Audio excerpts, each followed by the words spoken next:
Oke teman-teman, Assalamualaikum warahmatullahi wabarakatuh. Salam sehat, salam sejahtera untuk kita semuanya. Kembali lagi bersama saya Sakit Geder. Dan saya ucapkan terima kasih kepada teman-teman semuanya yang sampai saat ini masih stay di channel saya. Dan saya ucapkan terima kasih sebanyak-banyaknya kepada teman-teman yang sudah subscribe channel saya. Karena tanpa dukungan teman-teman semua, channel saya tidak bisa berkembang. Di sini saya ingin berbicara tentang pemain legenda Belanda, yaitu Van Persie. Van Persie memberi nasihat, memberi saran kepada pemain naturalisasi. Apa sarannya? Ketika nanti kita tidak lolos ke Piala Dunia, Van Persie memberi saran agar pemain-pemain naturalisasi itu tetap setia dan patuh terhadap timnas Indonesia. Itu adalah pesan yang sangat menyentuh hati kita semuanya ya teman-teman. Memang di dalam perjalanan Piala Dunia itu tidak mulus. Banyak negara-negara yang gagal untuk lolos ke Piala Dunia. Banyak sekali ya. Australia sendiri dulu pernah mempunyai proyek ya untuk lolos ke Piala Dunia, tetapi yang sudah dicanangkan pun harus gagal lagi, dan gagal lagi. Termasuk Jepang, termasuk negara-negara yang lain, termasuk Belanda itu sendiri. Ya, tetapi dalam kurun waktu yang diinginkan lama-lama akhirnya mereka sukses masuk ke Piala Dunia. Nah, oleh karena itu saran untuk Van Persie kepada pemain-pemain keturunan atau pemain-pemain naturalisasi agar tetap setia ketika nanti kita gagal dalam Piala Dunia atau masuk Piala Dunia. Karena memang sebelumnya timnas kita sangat kesulitan untuk mencari pemain-pemain naturalisasi. Nah, akhirnya datanglah Elkan Bakot, datanglah Rafael Strijk, datanglah Justin Hubner ya. Juga pernah di EC ya oleh pemain yang notabene yaitu keturunan Nusa Tenggara Barat, yaitu Audiro Mulyadi. Ketika akan dinaturalisasi oleh timnas Indonesia, malah ada jawaban yang sangat menyakitkan bagi kita semuanya. Apa yang kamu cari di Indonesia? Itulah jawaban bapaknya Audiro ketika itu. Itu menurut saya sangat menyakitkan sekali ya teman-teman ya. Oleh karena itu saya sangat ya mengapresiasi pesan-pesan atau nasihat-nasihat atau saran-saran dari Van Persie ini. Untuk itu mari kita tonton video ini ya teman-teman.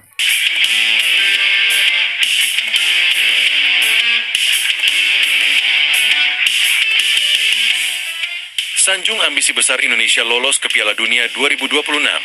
Mantan pemain top dunia dari Belanda ini peringatkan pemain diaspora Indonesia agar tetap setia jika gagal lolos. Robin van Persie, jika Anda tidak lolos, tolong jangan berpaling dari sana. Peringatkan supporter timnas agar jangan terlalu jumawah untuk langsung lolos Pildun. Graham Arnold, Australia punya pengalaman. Indonesia masih pertama kali.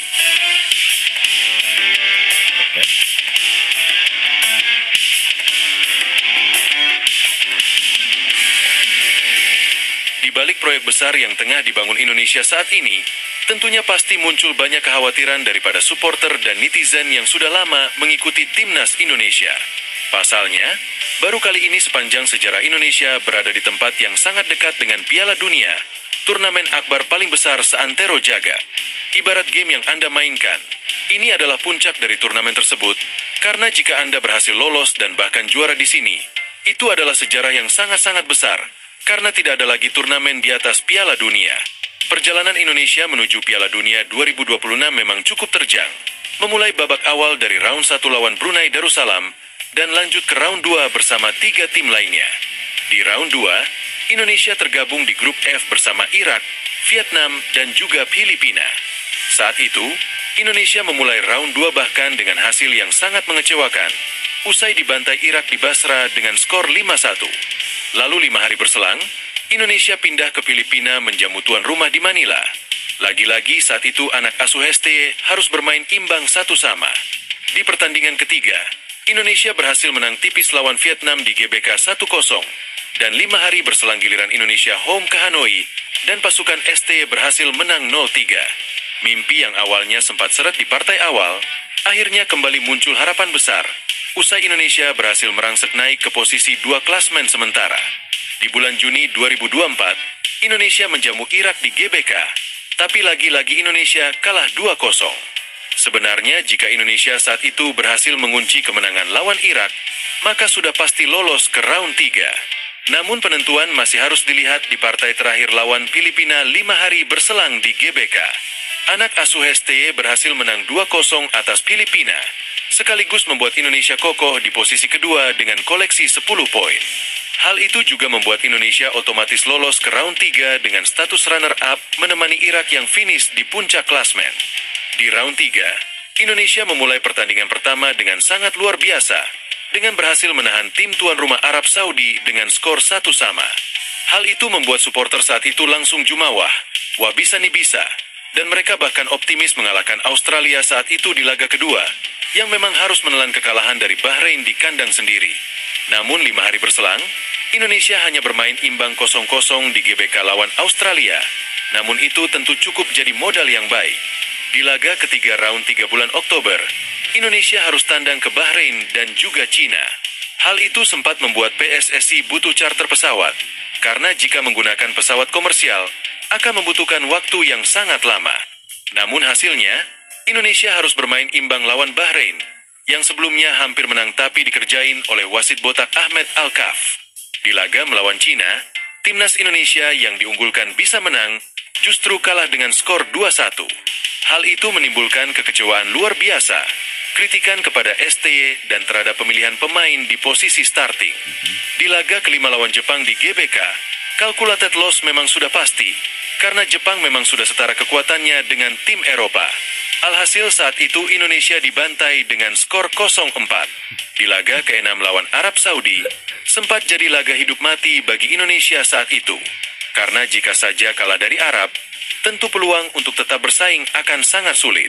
Namun menariknya, Indonesia berhasil menang dengan skor 2-0 lewat 2 gol Marcelino Ferdinand, dan itu membuat peluang Indonesia semakin terbuka lebar. Saat ini, Indonesia berada di urutan ketiga posisi klasmen sementara dengan poin 6. Hanya terpaut 1 poin dari Australia di urutan kedua, tapi posisi 3-6 memang punya poin yang sama. Di bulan Maret mendatang, Indonesia akan kembali bertandang lawan Australia dan kandang lawan Bahrain. Jika saja Indonesia berhasil menyapu 2 laga itu dengan kemenangan, maka Indonesia akan kokoh berada di posisi kedua. Namun jika kalah, tidak tahulah. Jika melihat pergantian pelatih yang dilakukan PSSI saat ini, tentu tidak berlebihan jika para supporter meminta target untuk bisa lolos langsung ke Piala Dunia. Karena tentu, motif dari pergantian pasti akan lebih baik. Ya gak mungkin kan kalian ganti HP baru malah ke HP yang spesifikasinya lebih jelek. Begitu juga dengan perubahan ini, PSSI dituntut memberikan hasil lewat pelatih Kluivert, karena jika gagal maka urusannya akan berabe. Yang menarik, saat legenda pemain Belanda dan juga mantan pemain Arsenal ini mengomentari tentang perihal pemain diaspora yang membela Indonesia. Dirinya menyebut, dalam dunia sepak bola banyak target yang biasanya meleset dari perkiraan, karena tentu pasti banyak hambatan yang didapat, entah itu hambatan kecil maupun besar. Namun Van Persie mengatakan, kalau dirinya sangat mengapresiasi proyek besar PSSI bersama Timnas Indonesia untuk lolos ke Piala Dunia 2026. Namun dia punya pesan kepada para pemain diaspora yang kini sudah berstatus WNI. Dirinya menyebut, jika saja Indonesia gagal lolos ke Piala Dunia 2026, dia berharap para pemain diaspora tetap punya hati yang tulus kepada Indonesia. Karena tidak bisa dipungkiri, pasti tujuan para pemain tersebut bergabung adalah untuk bisa tampil di Piala Dunia. Karena di Belanda sendiri mereka tidak memiliki tempat. Dirinya juga menyebut agar tetap setia kepada Indonesia dan tidak berpindah haluan. Target besar mereka adalah hal yang sangat luar biasa. Saya mengapresiasi semua pekerjaan yang sudah mereka lakukan sampai sekarang. Banyak pemain keturunan Indonesia Belanda yang akhirnya bermain di sana. Itu bagus dan tidak melanggar hal apapun, ucap Van Persie. Tapi satu pesan saya terhadap target yang tentu tidak akan semua berjalan mulus. Saya berharap mereka bisa tampil di Piala Dunia. Tapi jika kesempatan itu belum ada tahun 2026 mendatang, saya harap mereka pemain diaspora tetap setia bersama Indonesia. Mereka ingin mengambil jalur tentu harapannya bermain di Piala Dunia, karena beberapa kesempatan mereka di sini belum tersedia. Dan saya berharap sesuatu hal yang paling baik untuk timnas mereka. Tutupnya, peringatkan supporter timnas agar jangan terlalu jumawah untuk langsung lolos Pildun. Graham Arnold, Australia punya pengalaman, Indonesia masih pertama kali. sempat skeptis usai diajar Jepang 0-4 bulan November lalu. Namun harapan para pencinta timnas Indonesia kembali mereka belum. Oke teman-teman, jadi benar yang dikatakan Van Persie, ketika nanti kita kalah atau tidak lolos ke Piala Dunia, saya dan teman-teman semuanya pasti akan berharap pemain-pemain keturunan atau naturalisasi itu tetap setia terhadap timnas kita. Karena yang kita khawatirkan, setelah kita gagal masuk Piala Dunia lalu mereka rame-rame hengkang dari timnas kita. Ini yang saya khawatirkan ya teman-teman. Semoga saja itu tidak terjadi ya. Dan pesan dari Van Persie ini adalah pesan yang sangat menyentuh bagi kita semuanya, bagi rakyat Indonesia, khususnya timnas ya. Karena Van Persie sendiri adalah seorang keturunan juga seorang sayang terlambat tidak bisa dinaturalisasi ya, karena memang umurnya sudah lewat gitu ya. Tapi pesan-pesan Van Persie inilah yang kita jadikan pegangan, bahwa Van Persie adalah orang yang sangat mengerti apa itu sebuah kesetiaan. Oke, sekian dulu dari saya, Sakit Keder. Assalamualaikum warahmatullahi wabarakatuh. Salam olahraga.